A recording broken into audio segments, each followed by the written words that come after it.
iya kenapa? Kan gitu teman-teman ya. Jadi saya masuk pakai namanya orang tua teman-teman ya. Bapak ibu saya tuh namanya tak promosikan di seluruh gang. Anaknya ejen asuransi.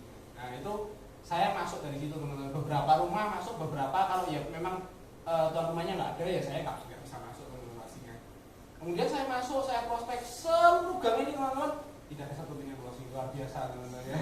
Ya karena skillnya masih ya ecek-ecek ya teman-teman. Tapi saya kenapa kok tetap stay di Bro? Karena sejak awal pintarnya adalah Ko Andi sudah mempersiapkan saya. Kamu nggak usah terlalu banyak berharap. Intinya habiskan dulu jatah gagalmu. Itu yang jadi pesan dia ke saya. Jadi ketika saya masuk, saya gagal, saya mikir ya sini jatah gagal, terus gimana? Gak urung ya memang udah tak lewati, kan gitu lah saya mikirnya. Kayak gitu ya teman-teman ya. Terus tahun 2017 teman-teman saya bekerja di salah satu perusahaan rokok. Kemudian di sini ini adalah banyak pengalaman yang saya alami teman-teman ya sebenarnya di perusahaan ini. Perusahaan ini sebuah perusahaan yang luar biasa, banyak memberi saya pelajaran teman-teman. Di situ lingkungannya sebenarnya bagus banget. Cuman yang menjadi keberatan saya bekerja di sini adalah saya bekerja di sini hanya 4 bulan teman-teman. Saya out kemudian. Sebenarnya bukannya saya tidak mau memperjuangkan, tapi di akhir-akhir bulan ketiga itu saya sudah merasakan saya nggak bisa kerja di sini. Saya nggak cocok banget kerja di sini. Kenapa? Karena saya adalah orang yang paling nggak betah duduk di kursi berjam-jam duduk di depan laptop. Nggak bisa, umek kali saya teman-teman ya. Jadi kalau kita bayangin ya teman-teman, di sebuah perusahaan rokok itu kan pasti perusahaan yang maju ya teman-teman di Indonesia. Fasilitas dan teknologinya itu pasti udah bagus. Kita kalau mau ngontak salah satu karyawan lain misalnya, kita nggak perlulah datang ke mejanya beliau. Kita tinggal ngechat aja via chat yang sudah disediakan sama aplikasinya perusahaan itu kan sudah pasti bisa ngechat ngontak. Saya jalan teman-teman, tak datangi orangnya. Terus saya masih hobi yang namanya pakai sticky note ini teman-teman ya, tempel gitu. Saya orangnya basic banget teman-teman waktu di sana ya.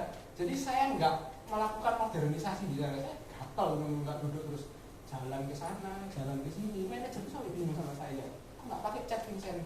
Iya, nggak apa-apa, Mbak. Tak gitu loh. Ya cuma tak gitu loh. Ya soalnya kadang-kadang takutnya tidak dibaca. Alasan saya seperti itu karena kaki saya gatel teman-teman ya. Itu terus.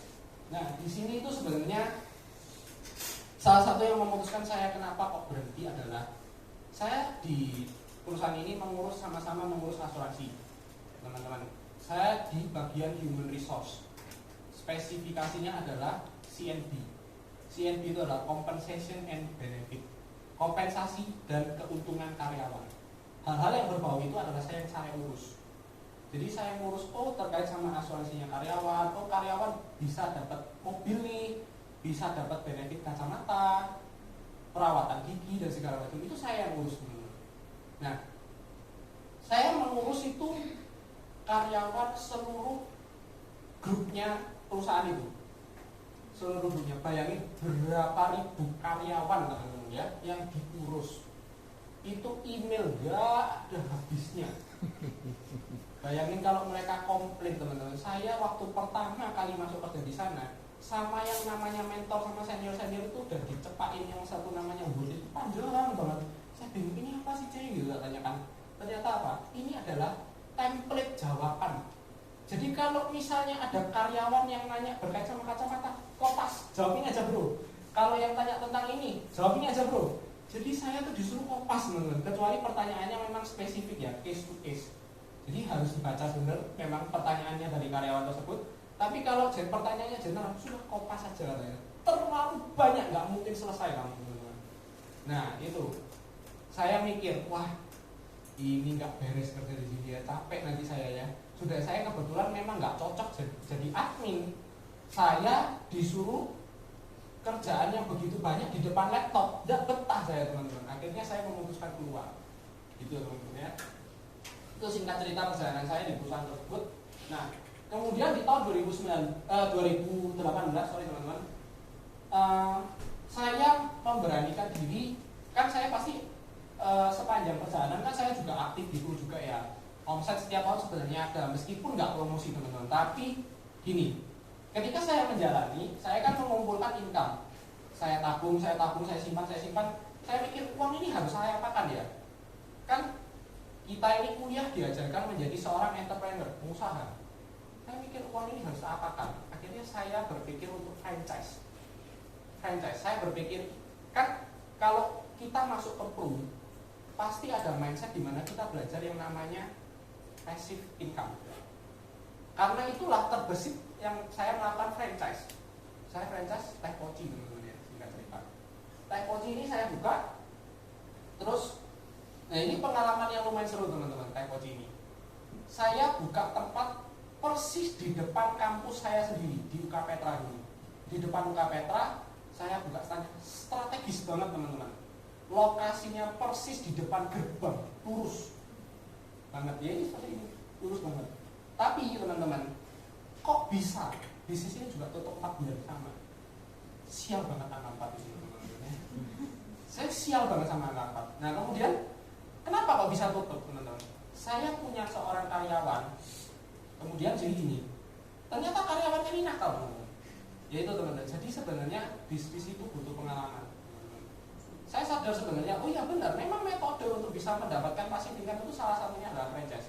Tapi sebenarnya waktu saya franchise Teh Poci ini, pekerjaan ini tidak bisa ditinggal. Karena apa? Saya nggak punya satu hal yang dilakukan sama Bu. Saya nggak punya sistem. Gimana saya caranya bisa mantau uang ini masuk bener apa nggak sama yang kejual?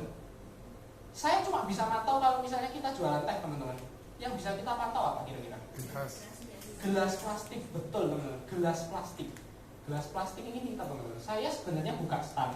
Itu jadi gini teman-teman. Di sebuah pelataran depan ini, itu ada teman-teman, depot. Ada sebuah depot. Di pelataran depannya itu nggak kepake teman-teman. Saya sewa di sana. Tapi di belakangnya depot ya, tempat makan. Kira-kira di belakang ini jualan teh nggak? Jual. Pasti jual teh. Gelasnya gede. Tapi teman-teman kan nggak rasa-rasa seperti saya. Dan dia kan kalau anak kuliah itu kan kadang beli minum tok balik kelas, teman-teman ya. Jadi nggak bisa stay di situ. Jadi minuman saya yakin masih laku, benar teman-teman, masih laku.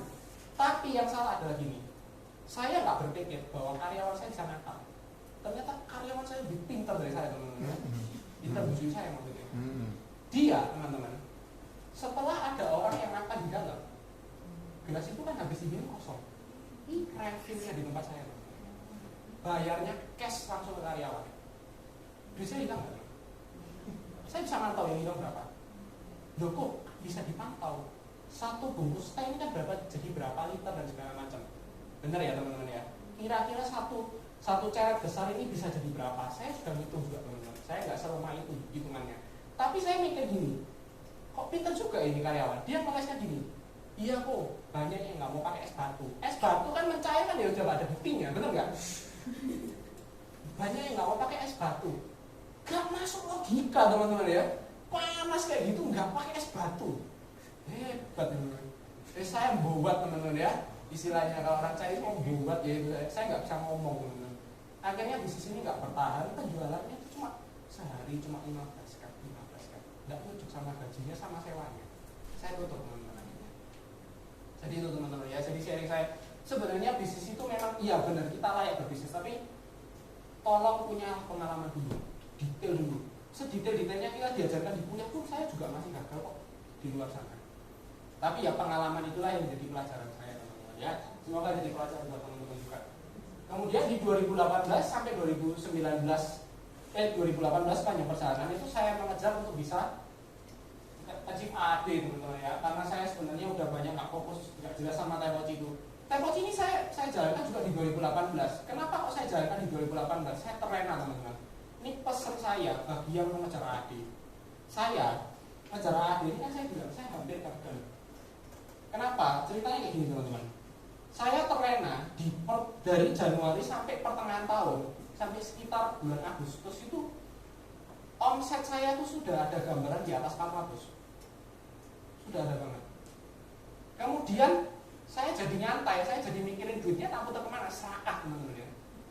Jangan dilakukan teman-teman, fokus dulu sama satu, selesai benar-benar titik kamu dulu dipromosikan, baru kamu mau mikir yang lain, tidak apa-apa. Itu saran saya teman-teman ya.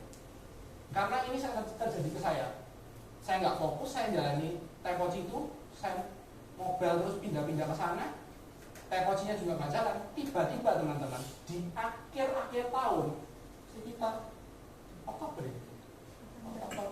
November itu ada 2 case API-nya kurang lebih 200 fail medical. Dan saya stres waktu itu, saya pikir wah saya mungkin nggak promosi. Kemudian saya akhirnya mati-matian di bulan November sampai Desember 1 bulan tak kejar 200 juta. Dan kok lumayan begitu teman-teman tercapai.